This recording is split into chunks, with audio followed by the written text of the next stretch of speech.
6:30 a.m., same time I'd been walking through these doors for 19 years. Meridian Tech Solutions, Austin, Texas. My badge still worked, for now. I grabbed my usual black coffee from the break room and headed to my desk. Network Operations Center was quiet this early. Just the hum of servers and the soft glow of monitoring screens. This was my world. Every cable, every switch, every line of code in this building's infrastructure had my fingerprints on it. Luis was already at his workstation, headphones on, probably troubleshooting the Dallas office connectivity issues we'd been tracking. Good kid. I'd trained him myself 8 years ago when he was fresh out of UT. Now he was senior engineer, handling complex migrations like a pro. "Morning, Luis." He looked up, pulled off his headphones. "Hey, Nate, you see the email about the all-hands meeting today?" I hadn't checked email yet. "What meeting?" "Frank wants everyone in conference room Guadalupe at 9 a.m. Something about exciting new directions and digital transformation initiatives." Luis made air quotes, rolled his eyes. I'd heard that corporate speak before. Usually meant budget cuts or reorganization. At 47, with a 17-year-old daughter heading to college next year, I couldn't afford either. "Probably just quarterly planning," I said. You know how Frank loves his buzzwords. But something felt different this morning. There was an energy in the building, whispered conversations stopping when I walked by. Maybe I was paranoid. 19 years of keeping this place running 24/7 had taught me to notice when things were off. The real sign something was wrong came at 8:45 a.m. A kid walked through the lobby like he owned the place. 26 years old, maybe younger. Designer sneakers that cost more than my monthly truck payment. Supreme hoodie. AirPods in, scrolling his phone while he walked. No visitor badge, no escort from security. He went straight to the elevator bank like he'd been here 100 times. The security guard didn't even look up from his newspaper. I watched from the break room doorway as Frank Donovan himself came down to meet him. Frank, who barely acknowledged employees unless something was broken. Frank, who made us badge in and out for bathroom breaks during crunch time. But this kid got the full treatment. Handshake, pat on the shoulder, big smile. Frank was talking animated, gesturing toward the upper floors. The kid nodded along, still looking at his phone. They got in the elevator together. Frank pressed the button for the executive floor. "Who's the new guy?" I asked Lisa from HR when she passed by. "Oh, that's Tyler." Tyler Brooks, Frank's nephew. "He's starting today in a new role." She kept walking, didn't make eye contact. Frank's nephew. That explained the royal treatment. I made it back to my desk with 5 minutes to spare before the all-hands meeting. Luis was already heading to conference room Guadalupe, looking nervous. The rest of the team followed behind him like they were walking to their own execution. Conference room Guadalupe was packed. All 43 employees crammed in, standing room only in the back. Frank stood at the head of the table with his usual PowerPoint remote. Tyler sat to his right, still on his phone. "Good morning, everyone," Frank began. "I want to talk about the future. Technology is changing faster than ever. We need fresh perspectives. We need innovation. We need to think younger." My stomach dropped. I'd heard this speech before at my last company, right before they laid off half the engineering department. Frank clicked his remote. The screen lit up with buzzwords in colorful fonts. Digital transformation, AI-powered solutions, Gen Z leadership. That's why I'm excited to introduce our new Chief Digital Innovation Officer, Tyler Brooks. Tyler looked up from his phone for the first time, gave a little wave. "Hey everyone, super excited to be here. We're going to do some amazing things together." His voice had that California startup inflection.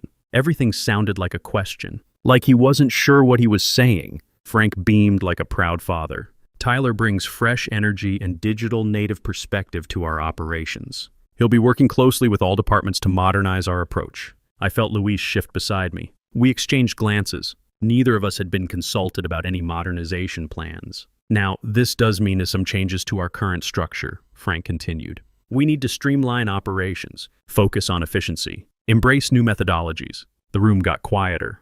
People stopped shifting in their chairs. Effective immediately, we're restructuring the network operations team. Tyler will be taking the lead on all infrastructure decisions going forward. My blood went cold. 19 years. 19 years of building this company's network from the ground up. Weekends spent in server rooms. Midnight calls when systems went down. I'd written every automation script, documented every configuration, trained every junior engineer who'd walked through these doors. "Now, this doesn't mean we don't value experience," Frank said, looking directly at me. "Nate, your institutional knowledge has been invaluable. But companies evolve. Technology changes. Leadership needs to reflect the future we want to build. Tyler leaned forward. I'm really looking forward to learning from everyone, especially the senior team members. What a foundation to inherit. Inherit. Like I was dead already. Frank clicked to the next slide. There will be some redundancies. We'll be conducting individual meetings this afternoon to discuss new roles and opportunities. The meeting ended with polite applause. People filed out quietly, avoiding eye contact. Luis hung back. Nate, this is crazy. You built everything here. They can, I said. And they will. I walked back to my desk and opened my laptop. Started checking access logs, backup procedures, documentation. If they were restructuring, I needed to know what they had and what they didn't. That's when I noticed something interesting in my email archive. October 2019. Email thread with Meridian's legal department about intellectual property assignments. I remembered this now. They'd wanted me to sign a blanket transfer document for all code and systems I'd developed. I'd refused, not out of spite, out of principle. The language was too broad. It would have given them ownership of everything, including personal projects I'd worked on at home, scripts I'd written on my own time to solve problems they couldn't figure out. The lawyer had assured me it was standard procedure. Everyone signed it, but I wasn't everyone. I'd responded that I needed clearer language defining what constituted company work versus personal development.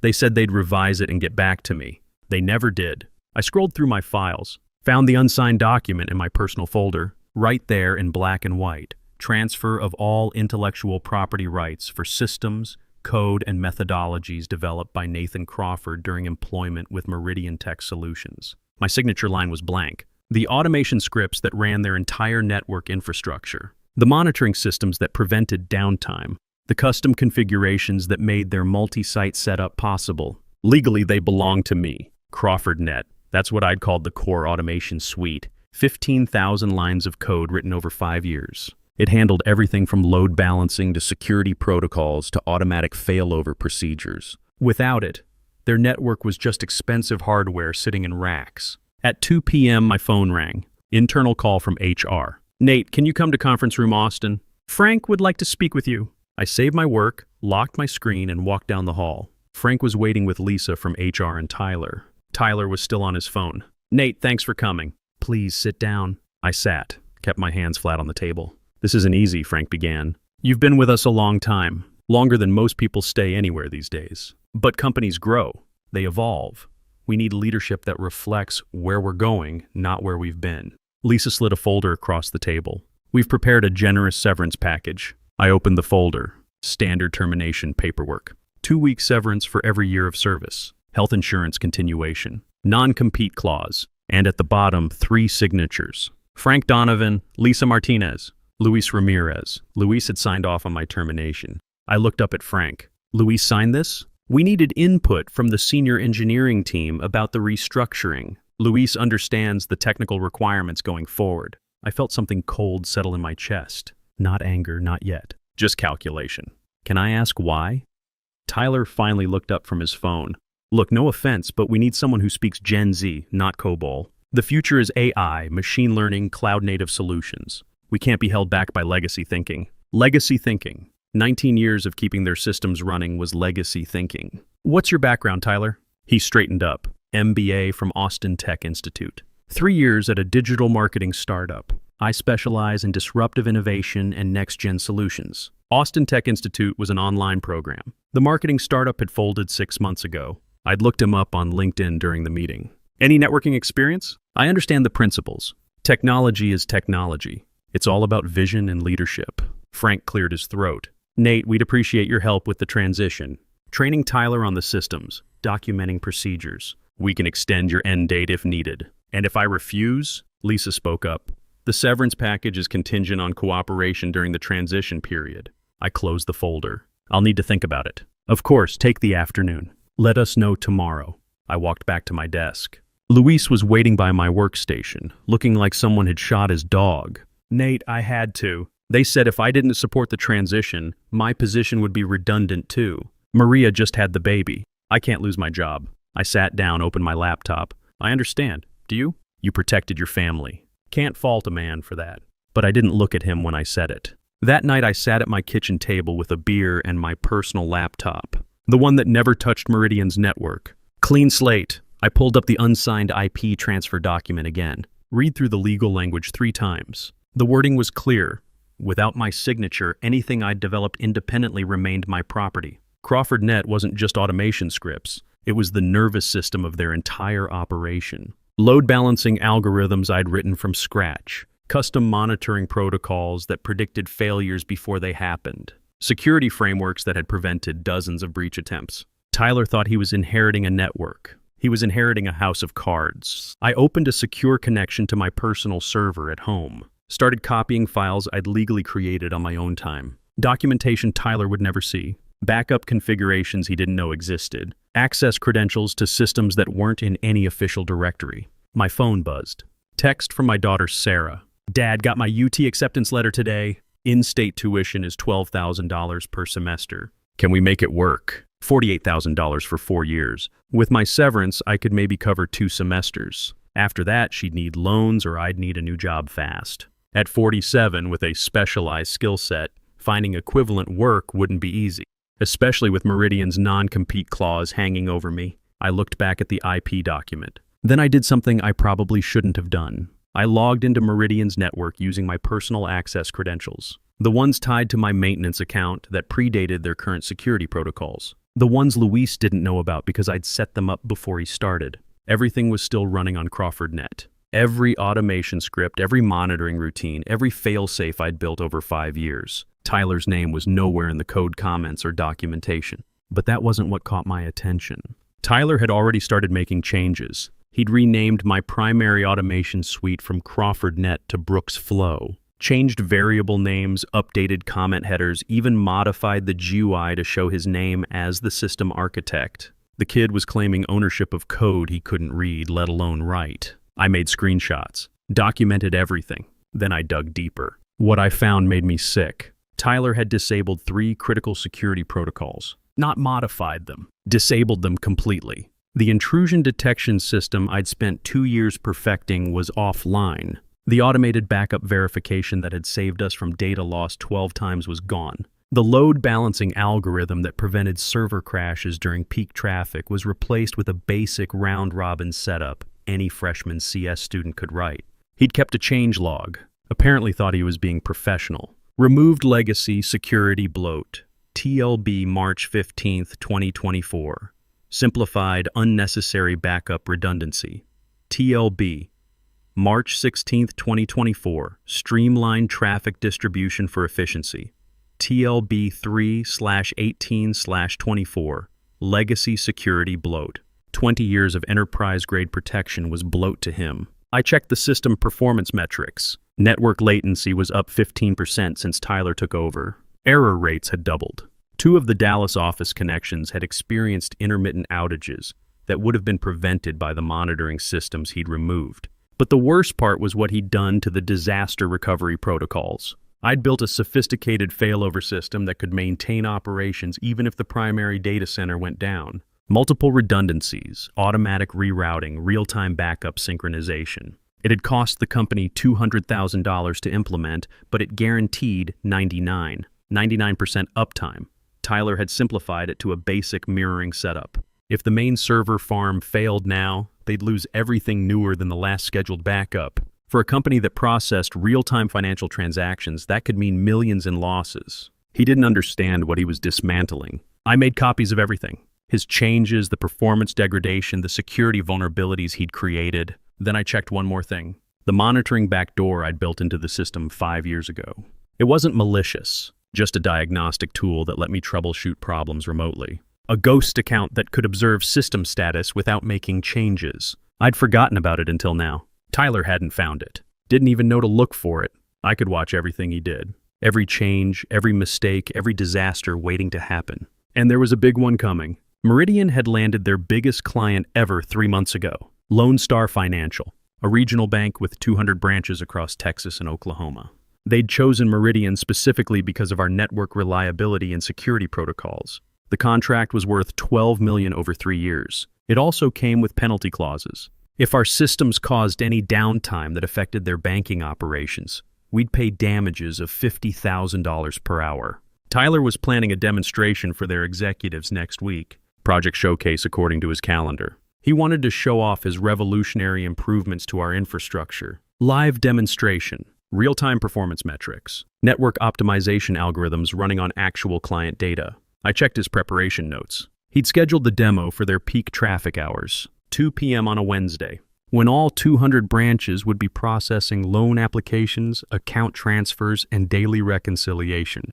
The kid was going to stress test systems he'd stripped of safety protocols with the most important client we'd ever had. I made more screenshots. Then I started making phone calls. Apex Network Solutions, this is Greg Martinez. Mr. Martinez, this is Nathan Crawford. I saw your LinkedIn post about expanding operations in Texas. Nathan Crawford. I know that name. You're the guy who built Meridian's infrastructure, right? Heard nothing but good things. I'm currently exploring new opportunities. Would you be interested in discussing a consultation arrangement? Hell yes, when can you come in? How about tomorrow? I drove to Dallas the next morning.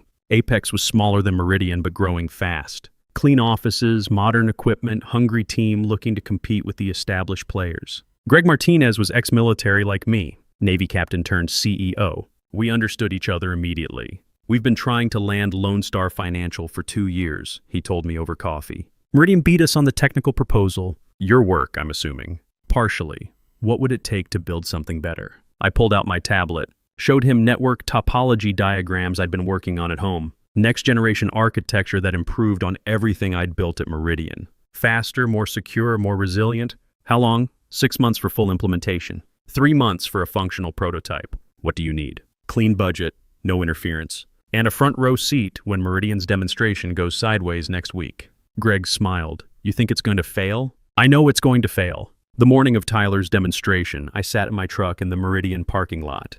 I had my laptop open, connected to the ghost monitoring account Tyler still didn't know existed. 8:47 a.m. Tyler arrived in a Tesla Model S. Daddy's money probably. He walked into the building wearing a suit that cost more than most people's monthly salary. 9:15 a.m. Lone Star Financial executives started arriving.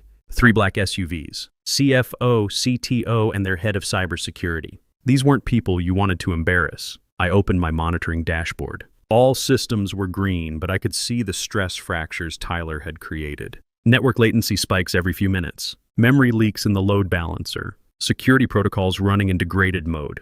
The system was holding together with digital duct tape. 9:30 a.m.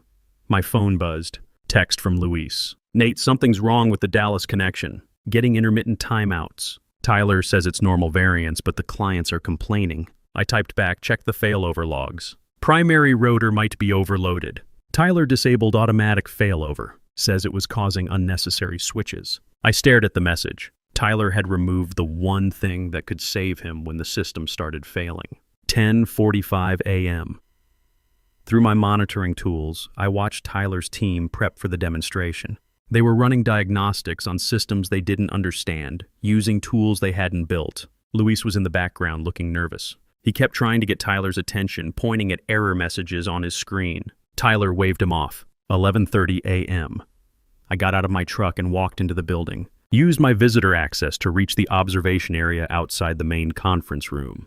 Through the glass wall, I could see Tyler setting up his presentation. The Lone Star executives sat at the conference table looking like they'd rather be anywhere else. Bankers don't like dog and pony shows. They want results. Frank stood at the back, beaming with pride. His nephew was about to show off the future of network management. Tyler clicked his remote. The big screen lit up with his slide deck. Revolutionary AI-powered network optimization. The Brooks Flow Advantage. Brooks Flow, my code with his name on it. Gentlemen, what you're about to see represents the next generation of network infrastructure. Real-time optimization. Predictive analytics. Self-healing architecture. He had no idea what those words meant. Now let's see Brooks Flow in action, Tyler said, clicking to a live dashboard. This is our real-time network monitoring system, processing actual client data from Lone Star's 200 branch locations. The screen showed network traffic flowing across a map of Texas. Green lines connecting cities, data packets moving like digital blood through arteries I'd designed. Tyler pointed at the metrics. As you can see, we're maintaining optimal performance across all nodes. Latency under 50 milliseconds, 0 packet loss. This is the power of next-generation automation. The Lone Star. CTO leaned forward. Impressive. But what happens under stress? Our peak hours can generate 10 times normal traffic. Great question, Tyler said. Let me show you our adaptive load balancing. He clicked a button labeled Simulate Peak Load. I knew what that button did. It would flood the system with artificial traffic to test capacity limits.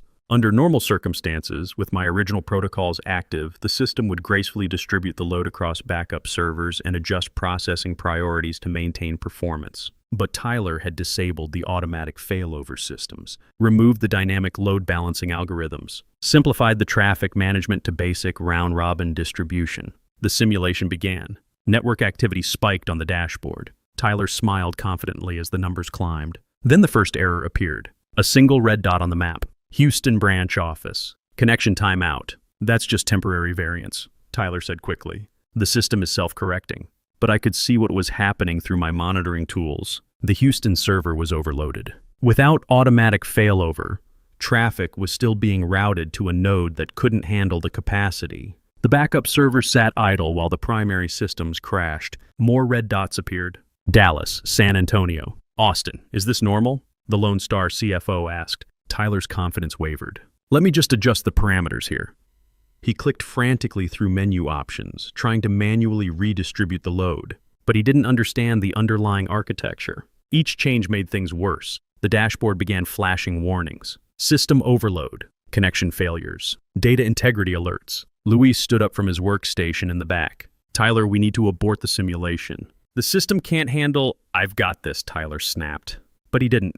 Half the network was down now. The simulation was cascading into real system failures. The Lone Star executives exchanged glances. Their CTO pulled out his phone, probably checking if their actual banking systems were affected by this disaster. Mr. Brooks, the CFO said coldly, perhaps we should reschedule this demonstration. No, I can fix this, Tyler said, sweat beading on his forehead. He was clicking through system menus at random now, making changes he didn't understand to code he hadn't written. Each modification made the cascade failure worse. More red dots appeared on the map. Error messages flooded the monitoring console. The system was bleeding data packets like a severed artery. Frank stepped forward from the back of the room. Tyler, maybe we should— I said I've got this. But Tyler was panicking now. His hands shook as he tried to navigate the emergency protocols. Protocols I'd written. Protocols he'd never bothered to learn.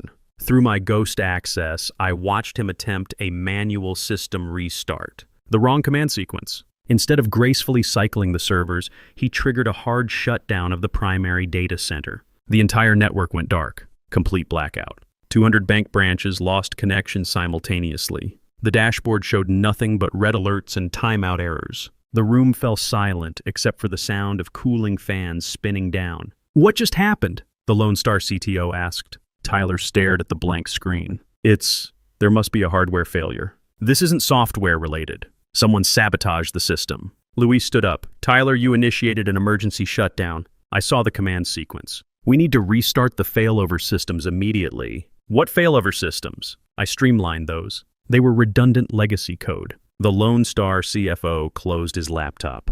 Gentlemen, I think we've seen enough. We'll be reviewing our contract terms with legal. They walked out without another word. Frank followed them, apologizing profusely, promising a full investigation. Tyler was left alone at the conference table, staring at the dead monitors. Luis tried to approach him, but Tyler waved him away. Just fix it. Figure it out. I'll be in my office. Luis looked at the blank screens, then at his phone. I knew what he was thinking. He was going to call me, but I was already walking back to my truck. My phone rang before I reached my truck. Luis, Nate, please. I know what happened back there. I know you're probably thinking we got what we deserved, but I need help. The whole system is down. 200 bank branches can't process transactions. They're going to sue us into bankruptcy. I sat in my driver's seat, engine off. What does Tyler want you to do? He's locked himself in his office. Won't answer calls. Frank is in damage control mode with the executives. I'm supposed to figure out how to bring everything back online, but I don't know where to start. You built all this stuff. You signed my termination papers, Luis. Silence on the other end. Then, I know. I'm sorry. I was scared, but right now I need your help. Please, I can't help you. I don't work there anymore. Nate, this isn't about the company. People are going to lose their jobs. Good people. Maria just had the baby. Jenkins has 3 kids in college. Sarah from accounting is a single mom. I looked at my phone. Luis was playing the guilt card, and he was good at it. But he was also right. Tyler's incompetence was going to destroy more than just his own career. What's Tyler offering to fix this? He keeps saying it's a hardware problem. wants to call Dell and have them replace the servers. He doesn't understand that it's software. The failover systems you built aren't responding because he removed the protocols that activate them. And Frank's convinced this is sabotage. Industrial espionage. He's talking about calling the FBI. I almost laughed. Frank thought someone had hacked their system to make it fail. He had no idea his nephew had done more damage than any hacker could dream of. Luis, listen carefully. The system isn't broken. Tyler just doesn't know how to fix what he broke. The infrastructure is fine, but bringing it back online requires knowledge he doesn't have. Will you come back, just as a consultant? Frank will pay whatever you want. Number, why not? Because I'm busy. I start a new job Monday. Luis was quiet for a moment. New job? Where? Apex Network Solutions. CTO position. I'll be designing their next-generation infrastructure platform. Apex? But they're our biggest competitor. Not anymore. After today, they're about to become the biggest network solutions provider in Texas. I hung up and drove to Apex's Dallas office. Greg Martinez was waiting in the conference room with his legal team and 3 engineers I didn't recognize. How bad was it? Greg asked. Complete system failure. 200 bank branches offline. Client executives walked out mid-demonstration. Greg whistled low.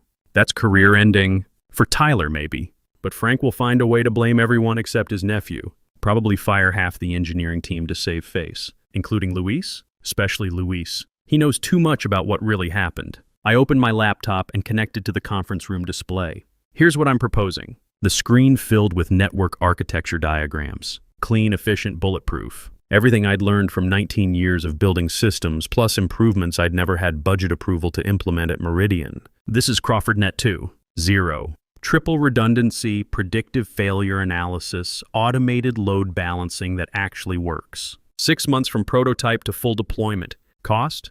$2 million for infrastructure. Another $500,000 for implementation. But it'll handle 10 times the traffic load with half the maintenance overhead. Greg's CFO looked up from her calculator. Meridian charged Lone Star $12 million for 3 years. You're talking about building something better for 2.5. Something better, faster, and backed by a team that actually understands what they built. Greg stood up. What do you need to get started? Server space, development budget, and 3 good engineers who aren't afraid of working long hours. Done. What else? I want to make Lone Star Financial an offer they can't refuse. 3 hours later, Greg and I were sitting in Lone Star's corporate headquarters. Their CTO, James Morrison, looked like he'd aged 5 years since the morning's disaster. Mr. Crawford, I have to ask, after what we saw today, how do we know Apex won't have the same problems? Because I built Meridian's system, I know exactly where the weak points are. And I know how to fix them. I showed him the same diagrams I'd presented to Greg.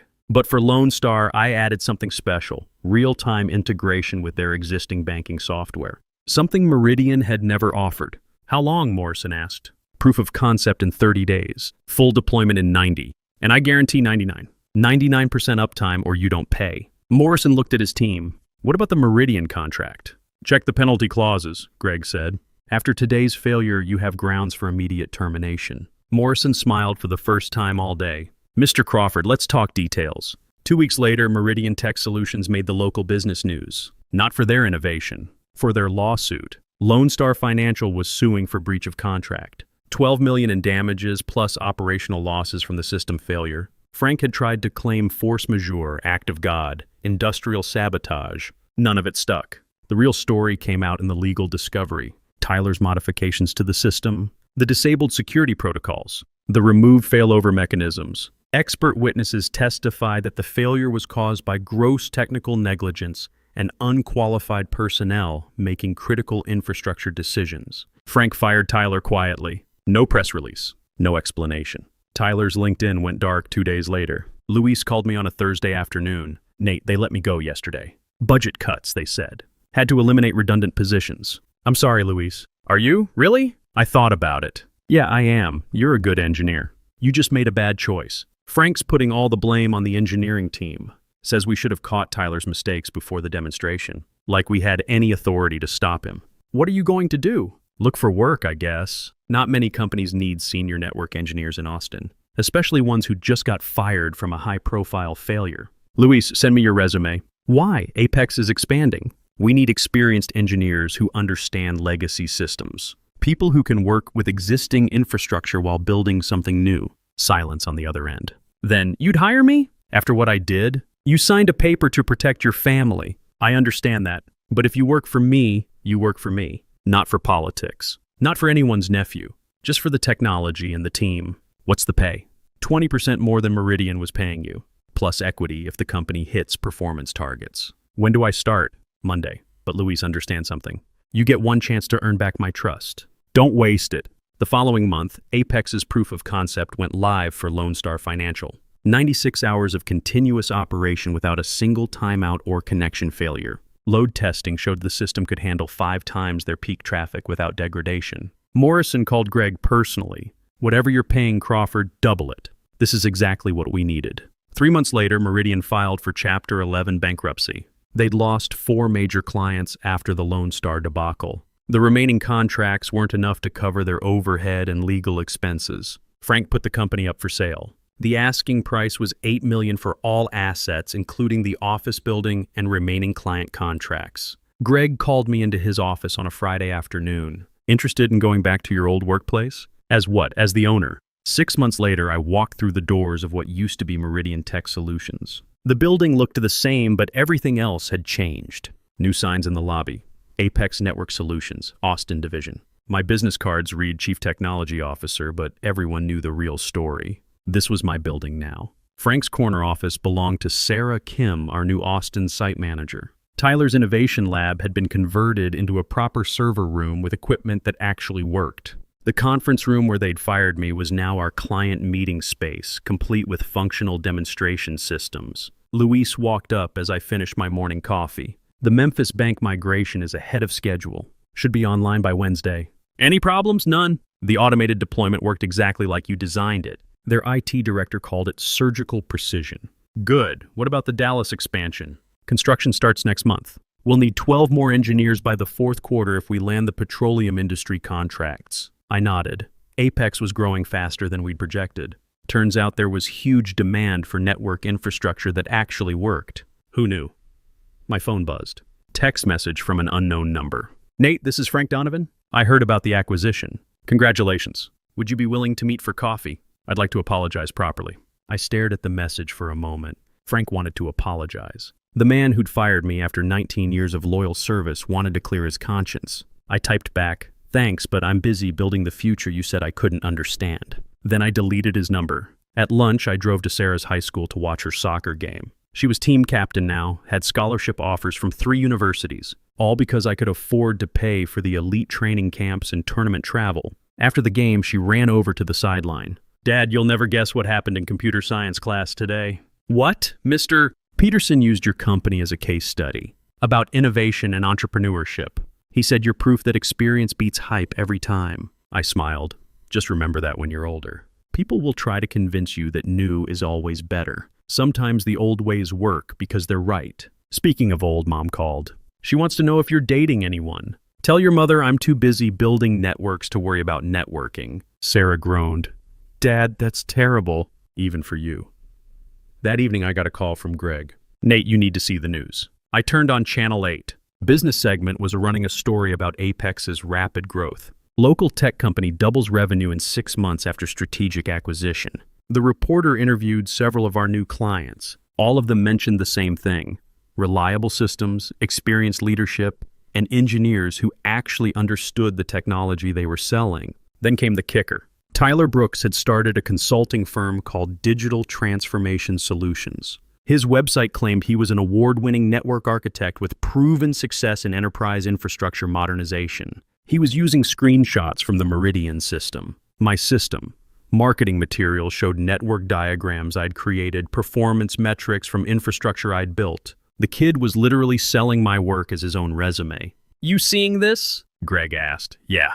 Want me to call our lawyers?" "Already did." Turns out false advertising and misrepresentation of technical credentials is a serious issue in the consulting world, especially when you can prove the real architect is working for a competitor. How long until his clients figure out he's a fraud? Not long. Word travels fast in this industry, especially after what happened at Meridian. 2 days later, Tyler's website went dark. Digital Transformation Solutions quietly dissolved. LinkedIn showed he'd moved to California to pursue opportunities in sustainable technology ventures. Translation: His uncle found him a job at a solar panel startup where he couldn't break anything important.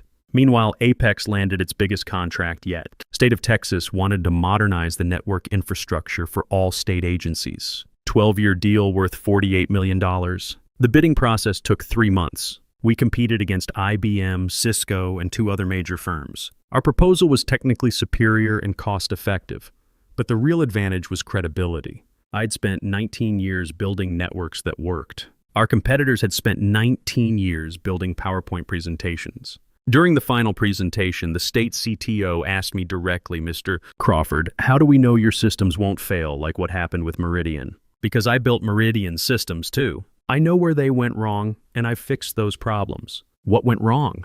They put someone in charge who didn't understand what he was managing. That won't happen here. We won the contract unanimously. The signing ceremony was held in the state capitol. Governor's office, press conference, the whole show. I stood behind the podium wearing the same suit I'd worn to my termination meeting 18 months earlier. Only now, instead of signing severance papers, I was signing the largest technology contract in Texas state history. The press conference made the evening news across Texas. Local engineer wins state's largest tech contract. They interviewed me on the Capitol steps, microphones and cameras everywhere. "Mr. Crawford, how does it feel to go from unemployment to landing a $48 million contract in less than 2 years?" "It feels like justice," I said. "Good work eventually gets recognized. Sometimes it just takes longer than you'd expect." What's your message to other experienced workers who feel pushed aside by younger management? Don't give up. Your knowledge has value.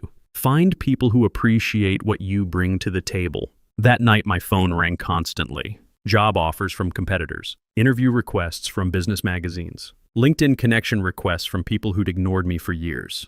But the call that mattered came at 11 p.m. "Dad, I saw you on the news. You looked like a total badass." Sarah was calling from her dorm room at UT. Full scholarship, engineering program, following in her old man's footsteps. "Language, kiddo."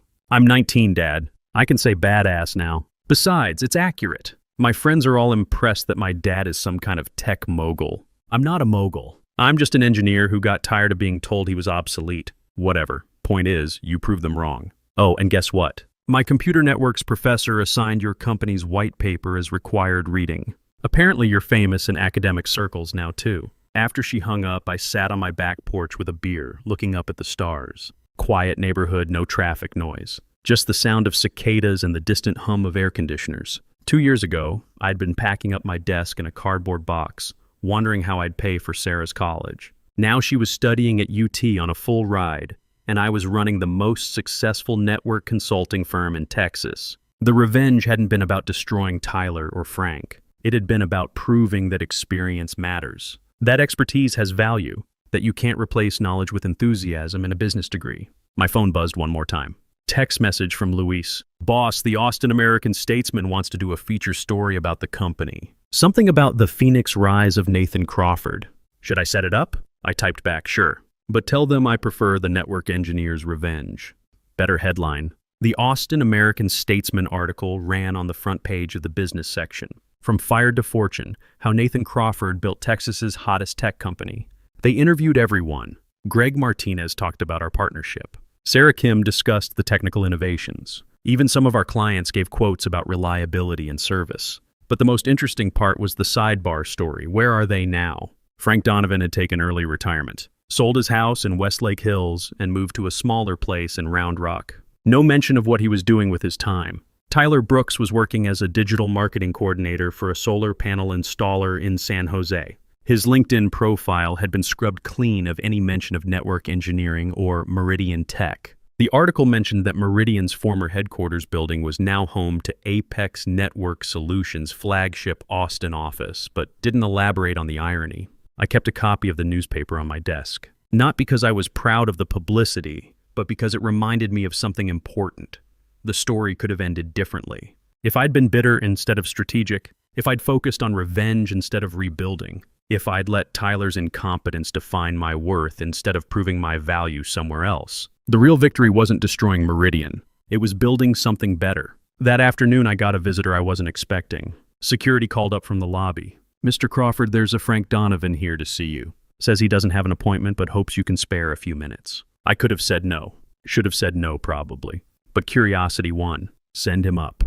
Frank looked older than his 60 years. Gray hair, tired eyes, cheap suit. Not the confident executive I remembered. Nate, thank you for seeing me. What do you want, Frank? He sat down across from my desk, the same desk where I'd signed the state contract 3 months earlier. I wanted to apologize. Properly, not in a text message. Okay, you've apologized. Anything else? I need you to understand something. Firing you wasn't personal. I thought I was doing what was best for the company. Tyler had ideas about modernization, digital transformation. It sounded like the future. The future of what? Systematic failure? Frank winced. I know now that I was wrong. About Tyler, about you, about everything. I leaned back in my chair. Frank, you fired a guy with 19 years of experience to make room for your nephew who didn't know the difference between a router and a switch. That wasn't a business decision.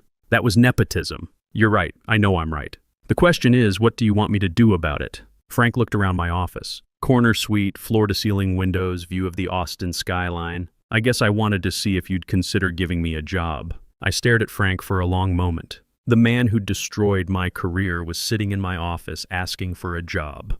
The irony was so thick you could cut it with a network cable. What kind of job, Frank? Anything. Sales, account management, project coordination. I know the industry. I have relationships with potential clients. I could bring value to the team. You fired me to hire your incompetent nephew. Now you want me to hire you because you have relationships? Frank's shoulders sagged. I know how it sounds. But I'm 60 years old, Nate. Nobody wants to hire a failed CEO. My savings are gone from the bankruptcy. My wife left me 6 months ago. I'm living in a 1-bedroom apartment and driving a 10-year-old Honda. I felt a flicker of something. Not pity exactly, but recognition. I knew what it was like to have your world collapse overnight, to wonder how you'd pay the bills or maintain your dignity. But I also remembered sitting in that conference room, listening to him explain why my 19 years of loyalty meant nothing compared to his nephew's MBA from an online program. Frank, let me ask you something. When you fired me, did you think about what would happen to my family? My daughter's college fund? My mortgage payments? No, he said quietly. I didn't think about any of that. But you want me to think about yours? Frank looked at his hands. I suppose I deserve that. You deserve worse than that. You destroyed good people's careers because you couldn't admit your nephew was a fraud. Luis, Jenkins, Sarah from accounting. How many families did you hurt to protect Tyler? 15 people lost their jobs because of the bankruptcy. 16, I corrected. You fired me first, remember? Frank stood up slowly. I understand. I shouldn't have come here. It was presumptuous. He turned toward the door, then stopped. For what it's worth, Nate, you were the best engineer I ever worked with. I should have trusted your judgment instead of my family loyalty. After he left, I sat alone in my office thinking about second chances and justice. Frank had made his choices. Now he was living with the consequences. But there was something else to consider. Something Sarah had said about proving that good work gets recognized. 3 months later, I made a decision that surprised everyone, including myself. I hired Frank Donovan, not as an executive, not as a manager, as a junior account coordinator reporting to Luis, who was now our Austin site director. Are you out of your mind? Greg asked when I told him. The guy fired you. He destroyed his own company through incompetence. Why would you want him here? Because he knows the industry. Because he understands his mistakes. And because everyone deserves a chance to rebuild. Even people who don't deserve it? Especially people who don't deserve it. Frank's first day was awkward for everyone. He sat in the same building where he'd once been CEO, taking direction from engineers he'd previously managed. But he worked hard, kept his head down, followed instructions without complaint. After 6 months, he'd brought in 3 new clients. Small contracts, nothing major, but steady business. He'd learned to listen to the technical team instead of dismissing their concerns. Luis pulled me aside one afternoon. Boss, I have to admit, Frank's been helpful. He knows how to talk to executives, translates the technical stuff into business language they understand. Think he's learned his lesson? I think he's learned that being CEO doesn't make you smart, and being smart doesn't make you CEO. The real test came when Frank brought us a potential client who specifically requested Tyler Brooks to handle their project. Apparently, Tyler had reached out to them from California, claiming he could provide better service than his former company. Frank came to my office with the email. They want to know if we can match Tyler's technical credentials and experience. I read the message. Tyler was still claiming credit for the Meridian infrastructure, still pretending he understood network architecture. What do you want to do? Frank asked. Forward to them the court documents from the Meridian bankruptcy case. The ones where expert witnesses testified that Tyler's modifications caused the system failure. Then send them our actual client references. Frank nodded. And Tyler? Tyler made his choice. He can live with the consequences. The client chose us. Tyler's consulting pitch died quietly, just like his previous ventures. A year later, I stood in the same lobby where I'd once carried a cardboard box full of personal items. But now there was a different display case by the elevators. Austin Business Journal, Technology Executive of the Year, Nathan Crawford, Chief Technology Officer, Apex Network Solutions. Below that, a smaller frame. Austin Tech Weekly, Comeback Story of the Decade, from fired engineer to industry leader. Frank walked by with a stack of client proposals. He paused at the display case. Congratulations, Nate. You earned this. We all earned it. Everyone who refused to give up when things looked impossible. He nodded and continued toward the elevator. No resentment, no bitterness. Just a man who'd learned the difference between authority and respect. That evening, I drove home to the same house I'd almost lost 3 years ago. Same neighborhood, same neighbors. But everything felt different now. My phone buzzed. Text from Sarah, now in her junior year at UT. Dad, saw the article about the company's IPO filing. Does this mean you're officially rich now? I typed back, rich enough. But more importantly, I'm proud of what we built. Proud enough to finally ask out that woman from your book club? Focus on your studies, kiddo. Dad, you're 49, not 90. Live a little. I smiled and put the phone away.